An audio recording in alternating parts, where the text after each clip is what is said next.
할렐루야. 오늘 우리가 읽은 시편 79편은 시편 74편과 배경이 같습니다. 어떤 배경이냐 하면 BC 722년에는 북이스라엘이 아수르에 의해서 멸망을 당하고 또 BC 586년에는 바벨론의 3차 침공으로 예루살렘이 이제 함락이 되고 유다가 멸망하는데, 그 유다가 멸망할 때 BC 586년 바벨론의 침공으로 이 황폐해진 예루살렘에서 아삽의 후손들이 기록해서 아삽의 이름으로 바친 시가 시편 79편입니다. 오늘 이 본문은 쉽게 요약을 하면 하나님의 심판과 회복에 관하여 저와 여러분에게 중요한 메시지를 주고 있습니다. BC 586년에 일어난 유다의 멸망과 오늘 21세기를 살아가는 저와 여러분과 도대체 무슨 상관이 있냐, 말씀을 통하여 잘 진리를 깨닫고 적용을 잘 해서 응답받고 은혜받고 승리하는 저와 여러분 되기를 주님의 이름으로 축복합니다. 오늘 본문은 크게 우리에게 두 가지를 알려주세요. 첫째로는 심판에 관한 것입니다. 하나님의 백성들이 하나님께 영광 돌리지는 못할지언정 비방거리로 조롱거리로 살지 말아라 하는 굉장히 간단하지만 중요한 메시지를 던져주고 있습니다. 오늘 시편 79편을 읽어보면 이스라엘 백성들은 하나님의 심판을 받아서 이방인들의 비방거리, 조롱거리로 전락하고 말았습니다. 하나님께서 그들을 언약 백성으로 선민, the chosen people of God, 선민으로 부르실 때에 가지셨던 기대 역할, 그 자녀로서의 기대 역할을 배신하고 하나님께 영광을 돌리도록, 하나님께 찬송이 되도록 그들을 부르셨으나 그들은 오히려 하나님의 이름을 땅에 떨어뜨리고 이방인들에게 조롱거리로 전락하고 말았습니다. 바벨론 군사들이 예루살렘 성전을 더럽히고 예루살렘 전체를 돌무더기로 만들어 버렸던 것입니다. 그리고는 그들이 유다 백성들을 향해서 도대체 너희가 그렇게 목숨 걸면서 사랑하고 너희가 그렇게 섬기는 너희의 신 하나님은 어디 계시냐라고 조롱을 했습니다. 어쩌다가 하나님의 선민인 이스라엘이 이리도 비참하게 멸망하고 말았습니까? 어쩌다가 the covenant people of God, 하나님의 언약 백성들이 이방인들의 조롱거리로 전락하고 말았습니까? 사불 때문입니다. 뭐라고요? 사불이란 불신앙, 불순종, 불경건, 불청종을 말합니다. 뭐라고요? 불신앙, 불순종, 불경건, 불청종, 이걸 사불이라고 합니다. 그래서 우리가 불조심이라고 말하는데 오늘은 불이 4개니까 자나깨나 불 조심해야 한다는 것입니다. 첫째로 뭐라 그랬죠? 불신앙이라 그랬습니다. 하나님의 언약 백성, 하나님의 선민이 어쩌다가 이렇게 이방인들의 조롱거리가 되고 말았냐 하면 그들의 불신앙 때문이라고 성경이 알려줍니다. 불신앙이 뭡니까? 하나님을 안 믿는 것이죠. 하나님을 두려워하지 않는 것입니다. 하나님을 믿어야 되는데 자신을 믿고 돈을 믿고 머리를 믿고 능력이나 외모나 집안 배경을 믿습니다. 자기가 하나님이죠. 이걸 성경은 교만이라고 합니다. 그래서 교만한 사람, 잘난 사람은 믿음이 들어갈 수가 없습니다. 하나님은 교만하여 믿음이 없는 자를 가장 밑바닥까지 낮추시겠다라고 성경을 통하여 거듭거듭 경고하십니다. 믿을 것 많은 사람들 조심해야 됩니다. 우리 가운데 참 잘난 분들 많잖아요. 세상적으로 여기 잘난 분들 많으시잖아요. 여러분 조심해야 됩니다. 잘난 사람, 돈 많은 사람, 많이 배운 사람, 큰 소리 칠 것 많고 믿을 구석이 많은 사람은 교만해지기 쉽기 때문에 교만하여 심판을 자초하지 않도록 조심해야 됩니다. 우리 앞뒤 좌우로 한번 조용히 이야기해 줍시다. 옆 사람 쳐다보고 겸손만이 살 길입니다. 다시 한번 이야기합시다. 잘나셨습니까? 겸손만이 살 길입니다. 제가 압니다. 왜냐? 우리 교회는 잘난 분들이 너무 많잖아요. 다 잘난 분들 많잖아요. 근데 잘나면 믿음이 들어가기가 참 힘들어요. 뭐냐? 내가 믿을 구석이 많고 내가 잘난 구석이 많기 때문에 하나님 아니라도 자랑할 게 너무 많기 때문에 하나님 아니라도 믿을 구석이 너무 많기 때문에 하나님 아니라도 의지할 게 너무 많기 때문에 이런 사람은 믿음이 잘 안 들어가요. 제가 오늘도 전라도 여수에 부흥회 가는데 제가 경상도 목사로서 전라도에 가장 부흥회 많이 가는 목사일 겁니다. 근데 전라도에 부흥회 갔다 올 때마다 제가 시험 들어요. 왜냐? 전라도는 너무 잘 믿거든요. 이분들은 자랑할 게 하나님밖에 없어요. 믿을 구석이 하나님밖에 없어요. 그러니까 전라도 가면요, 얼마나 뜨겁게 믿는지 몰라요. 우리는 주여 1창 하거나 많이 해봤자 주여 3창 하죠. 전라도 익산에 가면요 주여 7창 해요. 얼마나 잘 믿는지 몰라요. 근데 우리는 너무 믿을 구석이 많고 잘난 게 많으니까 제가 전라도 집회 갔다 올 때마다 이렇게 생각해요. 참 전라도 분들, 이 경상도 이것들 너무 안 믿는 거예요. 너무 믿음 없는 거예요. 왜냐? 우리는 너무 믿을 게 많아요. 이걸 성경은 교만이라고 하고, 교만하면 믿음이 안 들어가서 불신앙의 삶을 살게 된다라고 알려주십니다. 유다가 그래서 바벨론에게 멸망당했다는 것입니다. 또 유다가 뭐 때문에 멸망당했습니까? 두 번째가 불이 뭐예요? 불순종이었습니다. 불순종은 뭡니까? 말씀을 읽기도 하고 듣기도 하고 배우기도 하고 쓰기도 하고 암송 다 해도 말씀대로 살지 않았다는 것입니다. 말씀을 배우고 들어도 최종 결정은 내 의지대로 내 맘대로 결정을 했다는 것입니다. 말씀이 역사할 수가 없는 인생이죠. 내 탐욕과 정욕과 이기심을 뛰어넘는 순종을 여러분은 해보셨습니까? 시간적으로, 경제적으로, 육체적으로 내 이기적이고 주관적인 잣대로 내리는 결정이 아니라 듣고 배운 말씀대로 믿음의 순종을 해보셨습니까? 순종 없는 예배는 사람을 참 교만하게 만듭니다. 자기 의를 쌓기에 좋습니다. 직분과 신앙 연륜을 의지하고 자랑하게 만들어요. 그래서 내가 예배 드린 게 몇천 번인데 그러면서 내가 모태신앙인데 그러면서 내가 교회를 지금 70년째 다니는데 그러면서 교만해지기 쉽습니다. 초신자라도 말씀대로 순종하는 참믿음의 사람들이 있고 오래 믿었지만 불순종의 패역한 길을 고집스레 걷고 있는 자들도 많습니다. 제가 예배 시간에 이 책은 꼭 사서 읽어보세요. 여러분의 영성과 경건에 좋습니다. 하면요. 초신자인데도 막 사서 읽어요. 왜? 야, 목사님이 이 책 꼭 사서 읽으라고 했지. 이거 안 읽으면 인간이 안 된다고 했지. 그러면서 사서 읽어요. 근데 믿음 좋다고 하고 교회 오래 다녔다고 해도 별로 관심이 없어요. 순종과 불순종이 별 차이를 안 내는 것 같아도 큰 차이를 만들어냅니다. 그래서 순종이 제사보다 낫다. 제사가 뭐예요? 예배죠. 그래서 순종이 불순종하면서 예배에 이렇게 앉아있는 것보다 순종이 제사보다 훨씬 낫다라고 말씀하고 있습니다. 순종 없는 예배는 가짜라는 것이죠. 그래서 가짜 목사, 가짜 장로, 가짜 안수집사, 가짜 권사, 가짜 성도들이 많은 이유가 순종을 안 하는데 직분을 받고 순종을 안 하는데 교회의 신앙의 연륜만 쌓이기 때문에 그렇다는 것입니다. 유다 백성들의 형식적인 예배, 순종 없는 예배는 그들이 멸망할 때쯤에 극에 달했습니다. 여러분은 최근에 내 죄악의 본성을 정면으로 거스리는 순종을 해봤습니까? 정말 순종하기 어렵지만 말씀대로 참 어렵지만 순종해 보셨습니까?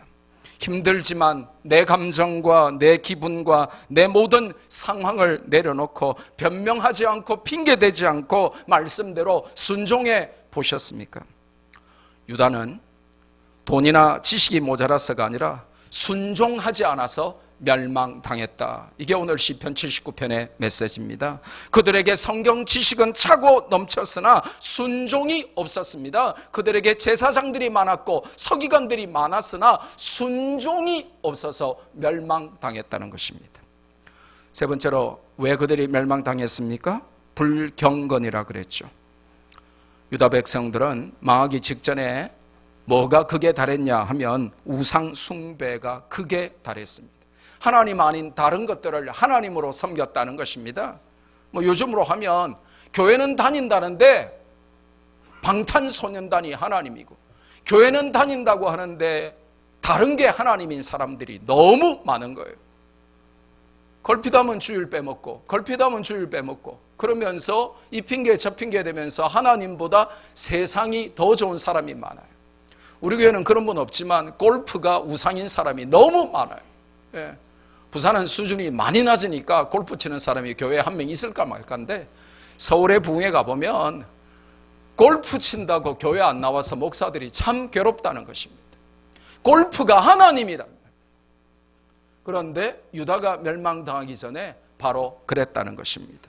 하나님의 자리를 대신하는 우상숭배가 극에 달했다는 것입니다.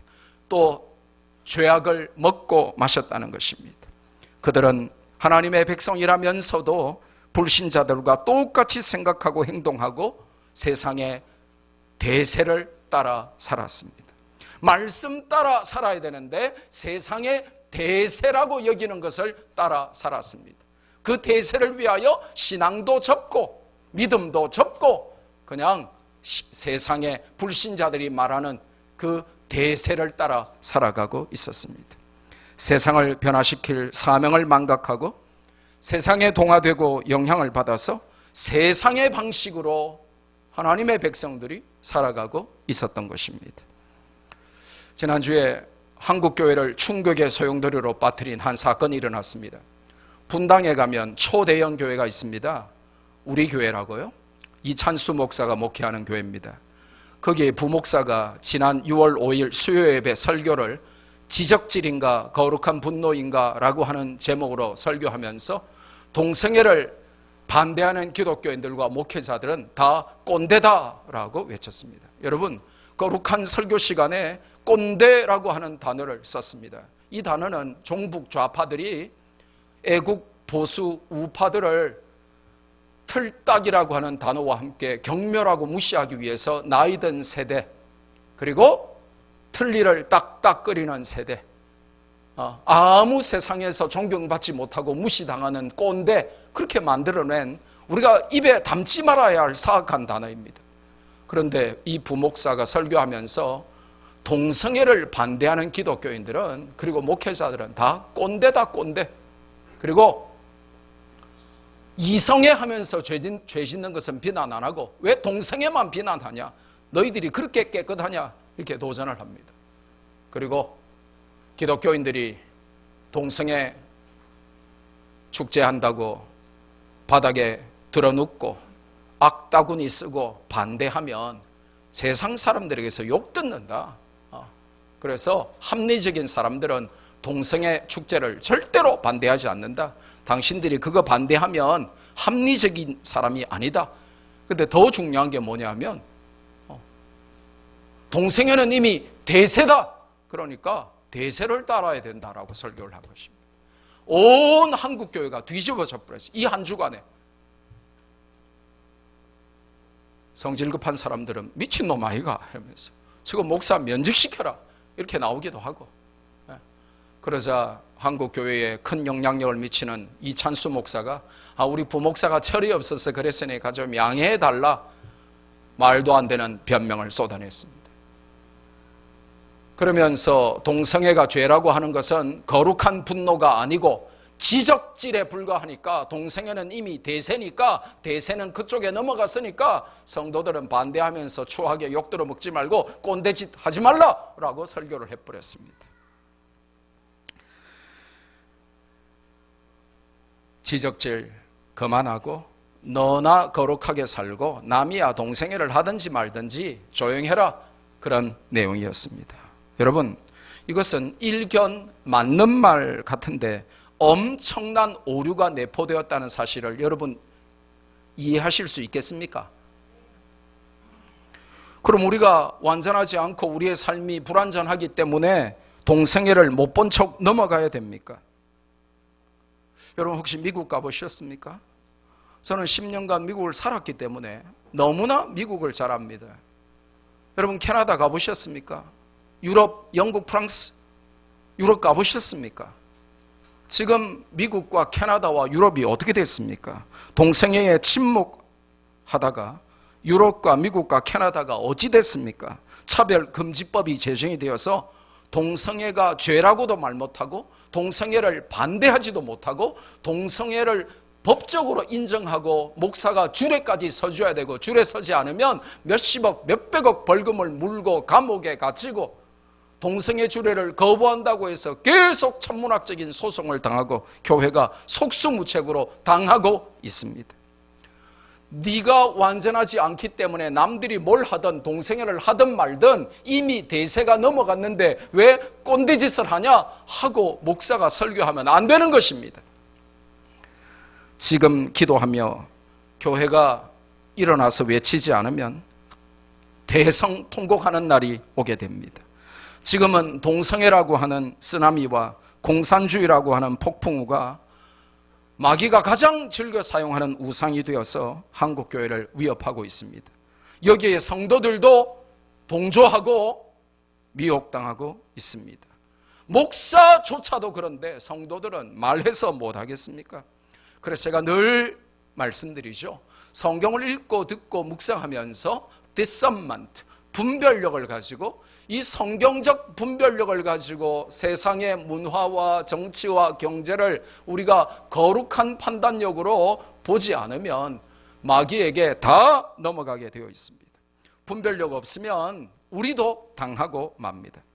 천만인이 대세라고 해도 예스라고 해도 성경이 아니라고 하면 우리는 노라고 외쳐야 하는 것입니다. 그거 하라고 교회가 세워졌고 그러라고 우리를 성도로 부르신 것입니다.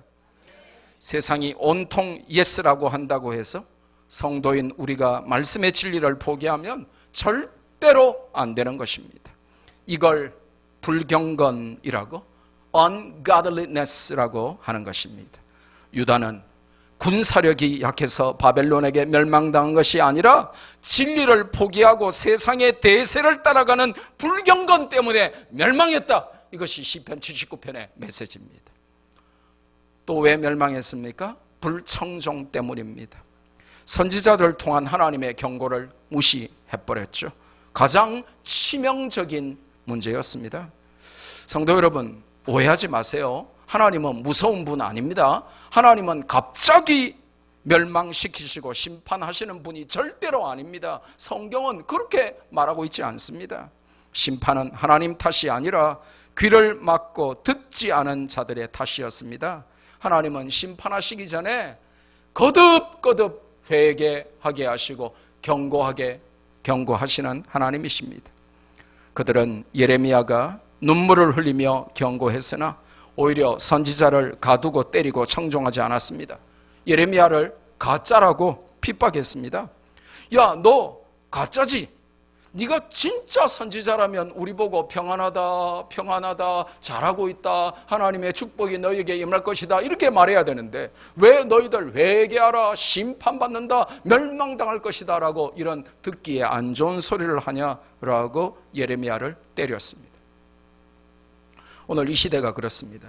여러분 예배 시간에 와서 목사에게 좋은 설교만 들으려고 하면 큰일 납니다. 여러분의 귀만 긁어주는 아주 편안하게 여러분의 마음을 그냥 쉬게 만들어주는 잔잔한 호수 가운데로 여러분을 인도하는 설교가 잠시 위로는 되겠지만 여러분의 신앙의 성장에 절대 도움되지 않습니다.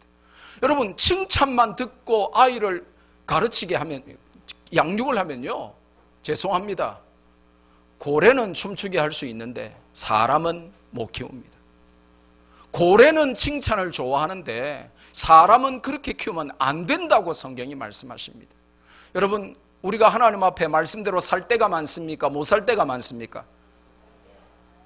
믿음으로 동의하십니까?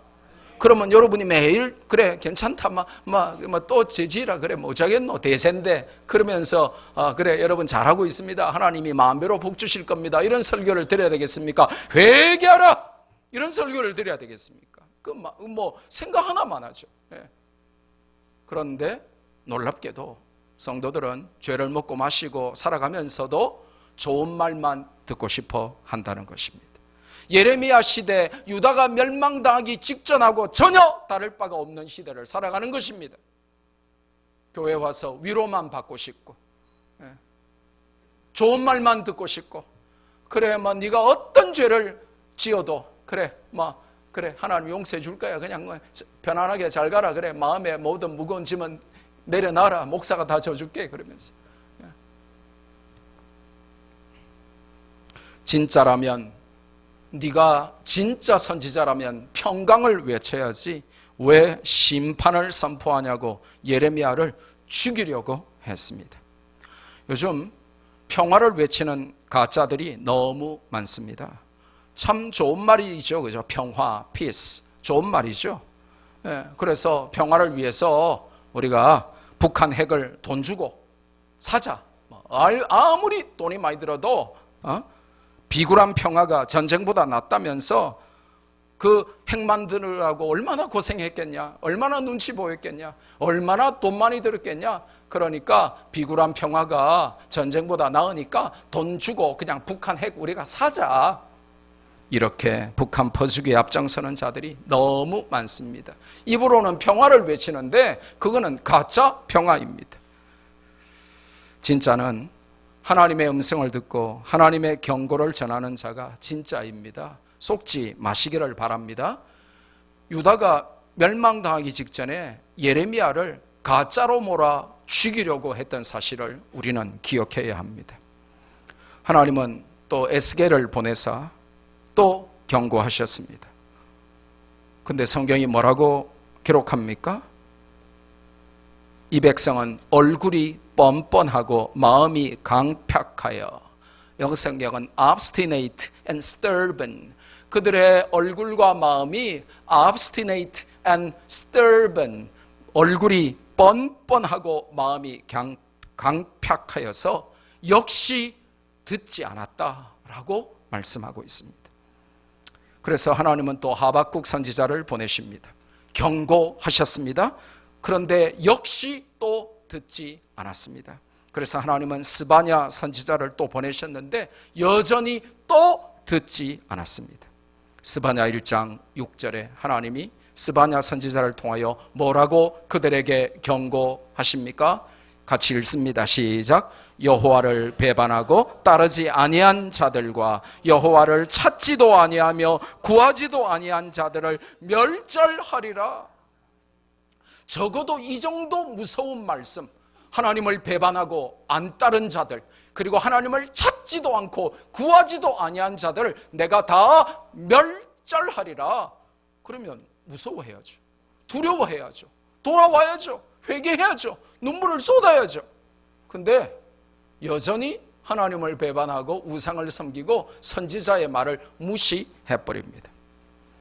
그래서 끝까지 귀를 막고 안 듣다가 심판을 받았죠. 유다 백성들의 주특기는 귀를 막고 안 듣기였습니다. 불청종이 그들의 주특기였던 것이죠. 혹시 유다 백성의 주특기가 오늘 이 시대를 사는 저와 여러분의 주특기는 아닙니까? 여러분은 선포되는 하나님의 말씀을 듣습니까? 그리고 그 말씀에 순종하십니까? 하나님의 말씀을 안 들으면 심판받고 이방인들의 조롱거리로 전락하게 되었다 하는 이것을 기억하고 하나님 말씀 잘 순종하는 저와 여러분 되기를 주님의 이름으로 축복합니다. 그래서 시편 79편의 교훈이 뭡니까? 우리의 불신앙, 불순종, 불경건, 불청종은 우리가 심판당하고 조롱받는 이유가 되기도 하지만 더 나아가서 그것 때문에 하나님까지도 이방인들 앞에서 조롱과 경멸의 대상으로 전락시키는 죄악이라는 것입니다. 그래서 그 앞에 붙은 불자를 다 떼고, 불자만 떼면 얼마나 좋은 말입니까? 신앙, 순종, 경건, 청종 다 좋은 말이죠. 그러니까 앞에 붙은 불신앙, 불순종, 불경건, 불청종 할 때에 그 불자를 다 떼고 제대로 똑바로 믿어야 한다. 이게 시편 79편의 메시지입니다. 그럼 어떻게 믿어야 됩니까? 신약식으로 표현하면 박수 받으며 믿어야 한다는 것입니다. 물론 때때로 우리가 복음을 전하면서 핍박받을 때 있습니다. 그러나 우리의 삶은 박수 받으며 믿어야 한다는 것이 성경이 알려주시는 교훈입니다. 따라해 봅시다. 믿는 것 같이 믿고, 믿는 것 같이 믿고, 사는 것 같이 살자. 무슨 말입니까? 즉 제대로 믿고 제대로 살자는 것이죠. 시시하게 믿지 말고 성경대로 믿고 칭찬받도록 믿자 하는 것이죠. 사도행전에 나타난 초대교회는 불신자들에게서도 칭찬을 받는 교회였다라고 성경 기록하고, 그래서 주께서 날마다 믿는 자의 수를 더하게 하시는 역사가 일어났다라고 알려줍니다. 사도행전 2장 47절에 나와 있습니다. 하반절 같이 읽습니다. 시작. 온 백성에게 칭송을 받으니 주께서 구원받는 사람을 날마다 더하시더라. 아멘. Enjoying favor of all the people. And the Lord added to their number daily those who were being saved. 온 백성들이 그 믿는 자들을 칭송하니까 하나님께서 구원받는 사람들을 날마다 그들의 무리 가운데 숫자를 더하셨다 하는 기적이 일어나게 된 것입니다. 이게 한 번만 나오는 게 아니에요. 사도행전에 계속해서 나옵니다. 5장 13절에도 백성이 그들을 칭송하였다라고 기록하고 있습니다. 영어 성경은 좀 더 멋지게 표현했는데 They were highly regarded by the people. They were highly regarded. 온 사람들이 그들을 굉장히 높게 대우했다는 것입니다. 엄청 그들을 우러러봤다는 것입니다. 왜냐?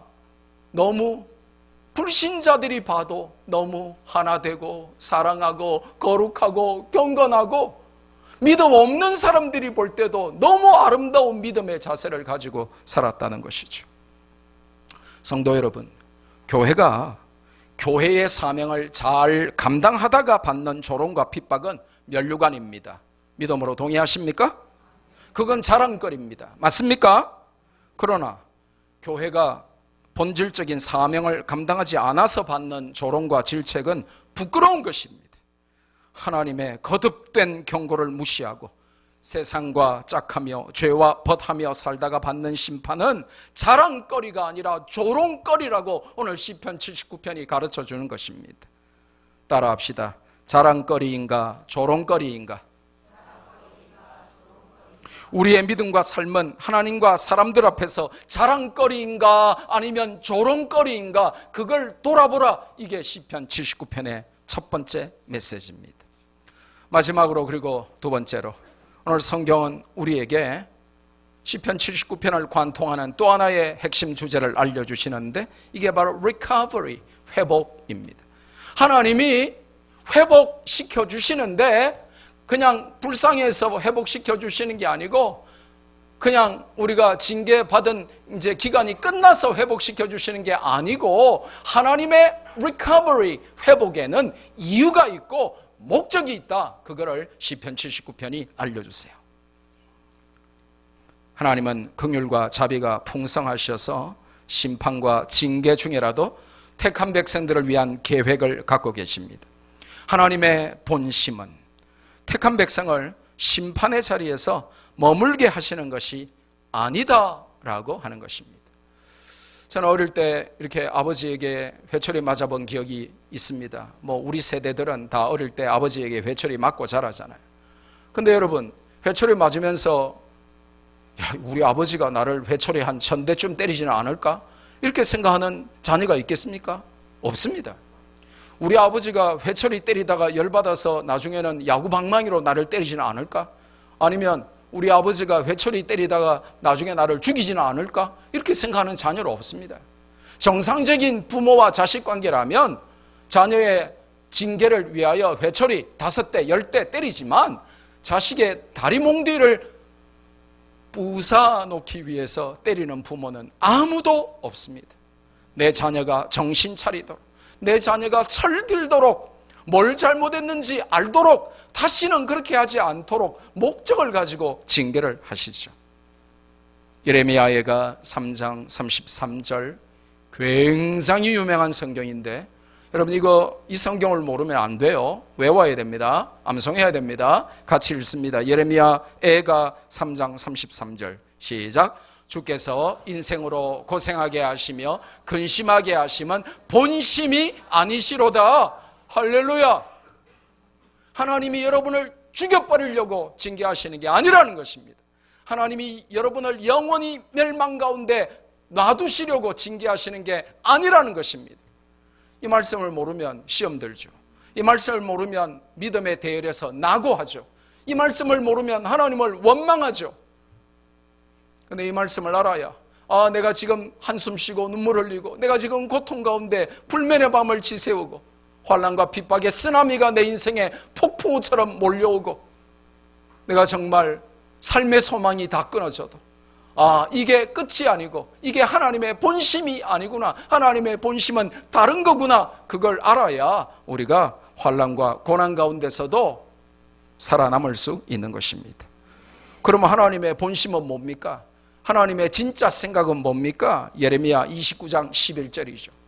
여러분 이 말씀도 절대 모르면 안 되는, 반드시 외워야 하는 말씀이에요. 같이 한번 읽습니다. 시작. 여호와의 말씀이니라. 너희를 향한 나의 생각을 내가 아나니 평안이요 재앙이 아니니라. 너희에게 미래와 희망을 주는 것이니라. 아멘. 하나님의 생각을 누가 알까요? 저와 여러분이 압니까? 하나님의 생각을 하나님이 아십니까? 하나님의 생각을 누가 알아요? 그렇죠. 너희를 향한 나의 생각을 내가 아나니. 하나님의 생각은 하나님밖에 모릅니다. 그래서 우리가 오해하죠. 하지만 우리를 향한 하나님의 생각을 하나님이 아시는데 평안이요 재앙이 아니니라. 너희에게 미래와 희망을 주는 것이니라. 혹시 여러분 가운데 사업이 망한 분이 있으십니까? 혹시 여러분 가운데 깨어진 가정의 슬픔으로 고통당하는 자들이 있으십니까? 혹시 자녀들이 말 안 듣고 애매기십니까? 혹시 여러분 가운데 미래를 알지 못하여 불안하고 답답하십니까? 왜 자꾸 기도응답이 보류되는 것일까? 의심스러우십니까? 여러분을 향한 하나님의 생각을 여러분은 몰라도 하나님이 아시나니 재앙이 아니라 평안이다 말씀하십니다. 너희에게 미래를 주고 희망을 줄 것이니까 지금 처한 상황에 변장하고 찾아오는 이 고난이라고 하는 축복을 오해하지 말아라 라고 말씀하십니다. 그럼 하나님이 우리를 징계 가운데서 회복시켜 주시는 이유가 뭡니까 도대체? 하나님의 이름의 영광을 위해서다라고 오늘 시편 79편이 알려주십니다. 여러분 성경을, 우리 교회는 말씀교회잖아요. 말씀을 사랑하고 말씀을 순종하고 말씀 전파하는 일에 목숨 거는 교회잖아요. 그러니까 우리는 성경을 얼마나 많이 읽는 교회입니까? 그런데 여러분이 이사야서부터 말라기서까지 선지서를 읽을 때에 이 선지서에 나타나는 구조적 패턴이 동일한데, 이 선지서의 구조적 패턴의 동일함이 뭐냐 하면 심판을 선포한 다음에 연이어서 회복을 등장시킨다는 것입니다. 회개하지 않는 자들에게 하나님의 심판은 필연적이지만 심판의 자리에서 회개하고 돌아오면 반드시 회복시켜 주시겠다는 약속을 주시는 것입니다. 왜 그럴까요? 하나님께서 칼을 뽑아 심판하셨으면 그냥 끝나야지 왜 또 회복시켜 주십니까? 하나님이 정이 많으셔서? 하나님의 마음이 약하셔서? 아닙니다. 하나님 백성들이 가진 하나님의 이름 때문이라고 말씀하십니다. 그 이름의 영광이 땅에 떨어지고 이방인들에게 조롱받아서는 안 되기 때문이라고 말씀하십니다. 말하자면 여러분이 예뻐서가 아니라, 여러분이 잘나서가 아니라, 좋은 대학 나와서가 아니라, 여러분이 교회에서 일을 많이 해서가 아니라, 여러분이 가지고 있는 하나님의 이름의 영광 때문에 하나님은 여러분을 회복시켜 주신다는 것입니다. 하나님께서 이방인들에게 이스라엘을 보호하지 못하는 죽은 신이다, 이렇게 여겨지면 안 되기 때문이라고 말씀하십니다. 언약 백성들이 소유한 하나님의 이름의 영광을 회복시켜 주시려고 하나님은 회복을 명령하십니다. 9절에 보면 시편 기자는 하나님의 이름의 영광을 위하여 우리를 도우시고 건져달라고 호소하고 있습니다. 혹시 여러분 중에 지금 심판과 징계의 가장 깊은 자리에서 가장 처절하고 힘든 인생의 싸움을 하고 있는 분이 계십니까? 밤잠 자지 못하고 울어도 보고 한숨도 쉬어보고 도대체 내 인생이 왜 이럴까 하고 삶의 회의 가운데 빠져 있는 분은 없습니까? 하나님 이름의 영광을 위해서 나를 회복시켜 주소서 하고 기도하시기를 바랍니다. 여러분이 가진 하나님의 이름은 절망의 끝에서라도 여러분을 살릴 너무나 영광스러운 이름입니다. 내가 가진 하나님의 이름 때문에 나를 긍휼히 여겨 달라고 기도하십시오. 하나님의 회복의 근거가 내가 얼마나 많이 배우고 잘나고 대단한가에 있지 않고 하나님이 나를 회복시키실 이유가 나에게는 하나도 찾을 수 없으나 하나님이 예수 그리스도를 통하여 나에게 주신 하나님의 이름 때문에 나를 좀 살려달라고 기도하십시오. 그러면 반드시 회복시켜 주실 것입니다. 그러면 회복의 목적은 뭐예요? 오늘 성경은 놀랍게도 9절과 13절에 정확하게 회복의 목적을 알려주시죠. 주의 이름을 증거하기 위하여 하나님은 우리를 회복시켜 주신다는 것입니다. 제가 늘 말씀드리죠. 화장실 들어갈 때 마음하고 나올 때 마음이 다르면 안 됩니다. 그거는 유식한 말로는 배신자, 좀 나쁜 말로는 숭악한 인생입니다. 하나님이 우리를 복 주시고 은혜 주시고 회복 주시는 이유는 복음을 잘 전하라고 하시는 건데, 아직 말씀교회 다니면서도 전도하는 일에 관심이 없으면 여러분은 아마 하나님의 징계와 심판의 회초리가 여러분 인생 종아리 1mm 앞에 다가와 있는지도 몰라요. 어제까지 심판 안 받고 징계 안 받았으니 아싸 내가 전도 안 해도 하나님은 나는 뭐 봐주시는가 보다, 이렇게 생각하면 안 됩니다. 이런 분은 마치 어떤 분하고 똑같냐고 하면, 내가 평생 음주 운전했는데 한 번도 지금까지 접촉사고 한 번 안 나고 스티커 한 장 뜯긴 적이 없어요 하는 분하고 똑같아요. 그분이 그거 믿고 그날 저녁에 또 음주 운전하다가 자기도 죽고 남도 죽이는 것입니다. 여러분이 지금까지 복음 전도 안 하고 목사님이 아무리 목이 쉬도록 전도해도, 성도들 열심히 전도해도 나는 전도 안 해도 까딱 없네? 이렇게 착각하시는 분이 있으시면 하나님의 징계가 속히 임하게 될 것입니다. 하나님께서 우리를 긍휼히 여기시고 심판 중에서도 회복시켜 주실 이유는 우리가 증거해야 될 하나님의 이름 때문이라고 성경은 명백하게 말씀하고 있습니다. 여러분이 잘나고 대단해서가 아닙니다. 여러분이 불쌍해서가 아닙니다. 우리에게 할 일이 있고 우리가 사명이 있기 때문에, 우리가 사명 감당해야 되기 때문에 죄인이지만 벌받아 마땅하지만 하나님 우리를 회복시켜 주신다는 것입니다. 우리는 주님의 영광을 대대로 온 천하에 증거하도록 부름받았다고 성경은 알려주십니다. 우리만 알고 믿을 하나님의 이름이 아니라 열방과 세계가 하나님의 이름을 듣고 믿고 그분의 영광을 보도록 하나님 이름의 영광을 전파하는 도구로, 통로로 부름을 받았다는 것입니다. 그래서 하나님은 우리를 사용하셔서 생명의 복음이 전파되도록 우리의 회복을 허락하신다라고 성경이 알려주십니다. 복음 전도는 구원받고 회복을 경험한 자들의 특권이자 의무입니다.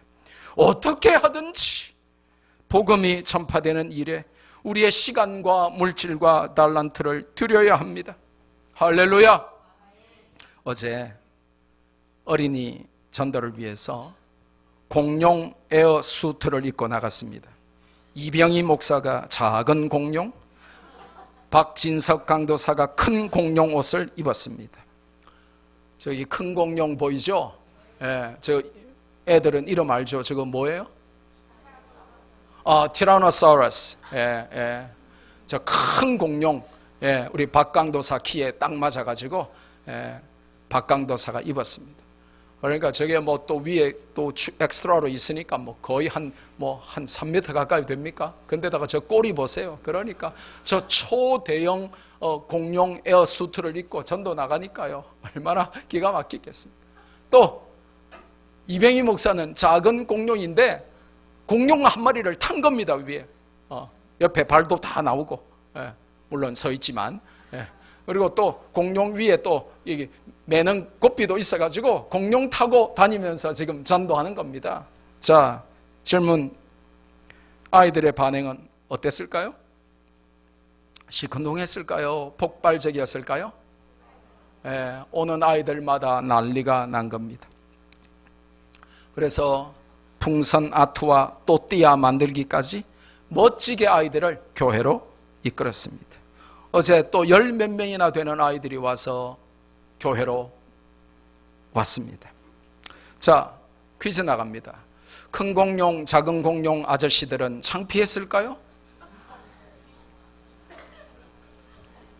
체면이 많이 구겨졌을까요? 아닙니다. 얼마나 인기 폭발이었던지 인기 만점이라 본인들도 되게 행복해 하더라고요. 근데 여러분 그거 아세요? 그러면 김두식 목사, 담임 목사는 입을 수 있겠나? 저도 입을 겁니다. 저도 입을 수 있습니다.